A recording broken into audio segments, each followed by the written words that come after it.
Bonjour, c'est Romain Deduic pour iCan. C'est mon interview, elle est incroyable.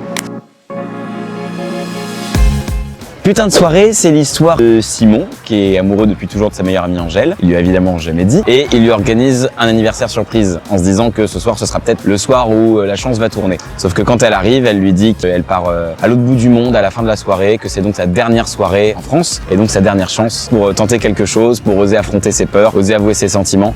Et évidemment, cette soirée va complètement partir en steak.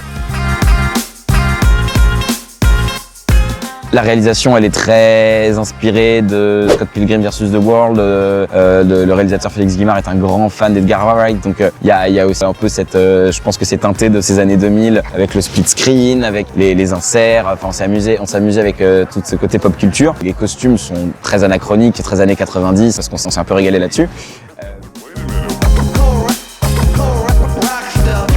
C'est la première série de France Télévisions produite à la verticale. On voit beaucoup d'extraits ou de séries sur les réseaux sociaux, ça date pas d'hier, mais c'est des formats où on a pris l'image de base et on l'a compressée pour la mettre à la verticale, ou alors on a zoomé dedans, ou alors on a croppé, ou alors on l'a mis dans là. Là, on s'est dit, on va raconter une histoire pour les réseaux sociaux. Donc notre caméra, on l'a mise comme ça. Moi, c'est quelque chose que j'ai l'habitude de faire sur mes réseaux sociaux. J'essaie de raconter des histoires, de faire des courts-métrages, de faire des mini-séries depuis plusieurs années. Et donc, je suis allé voir France Télé en disant, j'ai une idée, faisons une série entièrement verticale pour les réseaux sociaux et offrons aux spectateurs un contenu original pour les réseaux. Une série verticale à destination d'Internet. La contrainte du vertical, elle a surtout été un défi très agréable pour le réalisateur Félix Guimard, qui a entièrement réfléchi la série en verticale. C'est-à-dire que tout d'un coup, on ne se demandait plus, tiens, qu'est-ce qu'on met dans la profondeur de champ, mais dans la longueur du champ. Donc on s'est demandé, tiens, c'est pour ça qu'on a sélectionné, le réalisateur a sélectionné une maison, le lieu de tournage qui est unique, qui est donc la maison de Simon, où le plafond et le sol ont une importance primordiale. Donc c'est pour ça qu'on a pris un endroit où il y avait des tapisseries au plafond, des très beaux planchers, des très grands tapis. Et c'était ça le plus important. On a beaucoup joué sur la profondeur, sur les couloirs, sur les pièces, sur comment est-ce qu'on superpose les éléments, les figurants, les décors, pour que ça rentre et qu'au final, le fait qu'on soit en vertical n'empêche pas la profondeur de champ et n'empêche pas la beauté de l'image. Mais cette série n'a pas été réfléchie comme une série verticale, elle a été réfléchie comme une série tout court. Et le vertical a juste été une contrainte et de se demander, ok, comment est-ce qu'on fait rentrer cette histoire comme ça.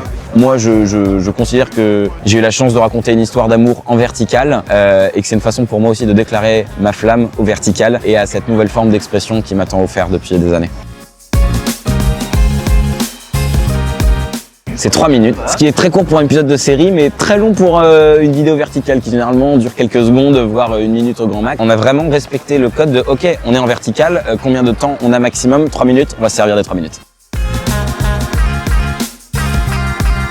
Il y a une volonté à s'adresser aux 18-30 et d'aller les chercher là où ils regardent, c'est-à-dire sur les réseaux sociaux. Donc je pense que effectivement, j'espère en tout cas que c'est une série qui va parler à cette génération-là.